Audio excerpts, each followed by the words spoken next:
ቂም የሚቋጥር ሰው የእግዚአብሔርን ፊት ከቶ ማየት አይችልም። የፈለገ በዓሉን ከአንድ ቀን ወደ 30 ቀን ብናራዝመው እንኳን ቂም በጣም ክፉ ነው። ነቅለን መጣል ያለብን እሱ ነው። ተንኮል ክፉ ነው። በቀል ክፉ ነው። እባብ ከነመርዙ ውሃ ቢጠጣ ተቀላቅሎ ይገለዋል ይባላል። ጸሎት እየጸለዩ ቂም መያዝ መልሶ ጸሎቱ መጥፊያ ይሆናል። ልንገራችሁ፣ እንዲያውም ቂም ይዞ ጸሎት የሚጸልይ ሰው ምንድን የሚያደርገው? ቂም ይዞ ሳይታረቅ የሚጸልይ ሰው ጸሎቱ ቤተ ክርስቲያን ውስጥ ለቆመ ለአንድ ሰው ነው የሚሆነው። ልክ ሁለት ውሾች፣ አንዱ ውሻ ይላል አባ ጊዮርጊስ፣ አንዱ ውሻ ባፉ እንጀራ ይዞ አንደኛው ደግሞ ባዶውን ሆኖ ካፉ ቀምቶ ሊጎርስ፣ ያኛው ሲሮጥ ይሄ ሲከተል፣ ያኛው ሲሮጥ ይሄ ሲከተል፣ ያኛው ሲሮጥ ይሄ ሲከተል ወንዝ ላይ ይደርሳል።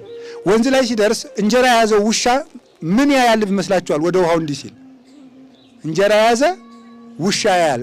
ሌላ ውሻ ነው ራሱ ነው። ከዚያ የዚያኛውን እቀማለሁ ብሎ ምን ያደርገዋል?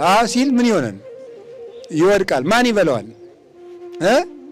ያኛው ይበላዋል ማለት ነው።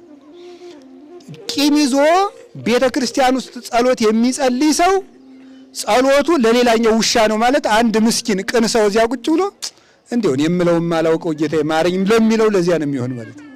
ለዚህኛው ውሻ ይሆናል። ሁላችንም እንግዲህ ውሻ ነን፣ ግን ለዚህኛው ውሻ ይሆናል። እንደዚያ እንዳይሆን ቂማችን አውልቀን ስንተው አዲስ ሰው እንሆናለን። ሰብህዎ ለእግዚአብሔር ስብሐተ ሐዲሰ ማለት እሱ ነው ማለት ነው። ይሄ ምስጋና አሮጌ አይደለም። የቅዱስ ያሬድ ምስጋና ሁልጊዜ አዲስ ነው።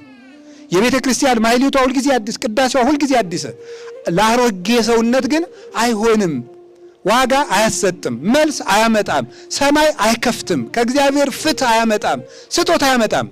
እና የእግዚአብሔር ቤተሰቦች እንታረቅ።